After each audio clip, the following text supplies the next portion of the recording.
is on top of the sand. Gotcha. Okay. So we actually have to remove the clay, and then there's another layer of gravel between the clay and Gotcha. the lens of sandstone coming down.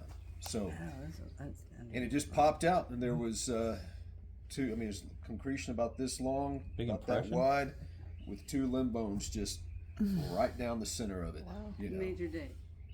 Well, that and the 3 1/3 vertebrae that I found also in the same spot, Excellent. all articulated together. Interestingly, this is in the same spot where Patty actually found one of our first trips out here. As a bunch of us were working on the bank side, and she says, "Well, is there anything I can do?" I said, "Well, there's a big old concretion, just a little bit of one jutting out of the creek directly across from it." So, well, maybe could you clear that off a little bit and see if there's anything in there? And she started clearing it off, and it turned into a concretion about this big. The entire side of it, a limb bone, a large limb bone, split right down the middle, embedded in one side. And I started trying to chisel it down to size a little bit and cracked a big chunk off it, and there's a bone running through the middle of it. So I'll put that back on. But that was so far has been the largest block we dragged out of here. David had a big skid, sled, and a bunch of us heave-hoed that big, heavy son of a gun up there. We have yet to actually start prep on that one. We've done a lot of prep on the tail vertebrae, a couple of smaller blocks. We found a lot of things, found a bunch of tail chevrons, these things along the bottom of the tail.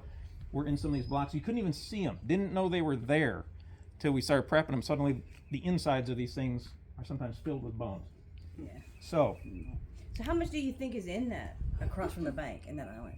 if I had X-ray vision, I'd be able to tell you that, but I don't. But the fact that there's that big chunk sticking out leads us to believe maybe it's running through.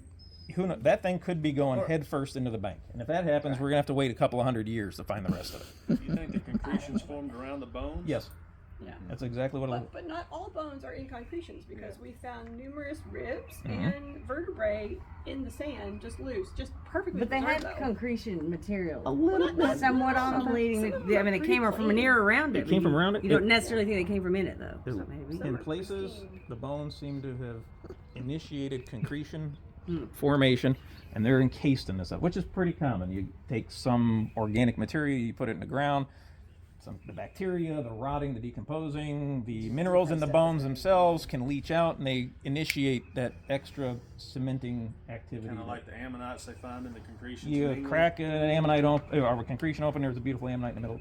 That organic material triggers Some bacterial reaction, action, groundwater action, whatever. In places, that has happened with this. In other places, as Kim was saying, there's entire ribs sitting in the soft sandstone, which you can carve through easily, and they're beautiful.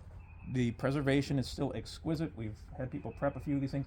These have pneumatic air chambers in their proximal end, the ends that attach to the vertebra, and we've been able to excavate out the hollow cavities inside them, and they're beautifully preserved. So where air sacs that were along the side of each vertebra then invaded the ends of the ribs, just like what you see happen in birds today. Is that for weight? The air Light- sac? it's for probably lighten the skeleton. It also is part of the breathing mechanism of these animals. And they figured that out, Kathy, from our blender of that rib. That rib actually turned out wonderful. And actually the broken end of it I know what you're talking about. exposed one of those big air cavities in the end of it. That's what our Gorgeous. goal was.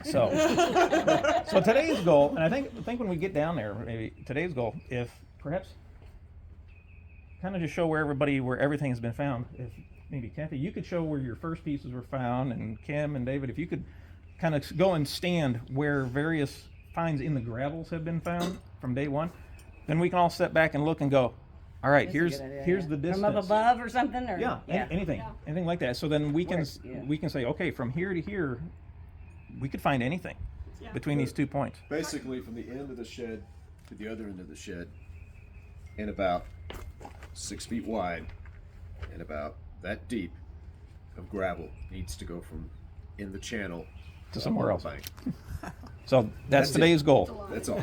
All right. So we might find something, and we might find nothing, Well, but we don't know until we do it. I brought a different color highlighter, Yeah, so whenever you whose highlighter? whenever you find one, we're gonna cue the Jurassic Park music, and then we're gonna. you get to feeling it. You get to feeling it. And it looks like it's not going to get hot, which is great. No, this is gonna be perfect. Holy moly, this is awesome. So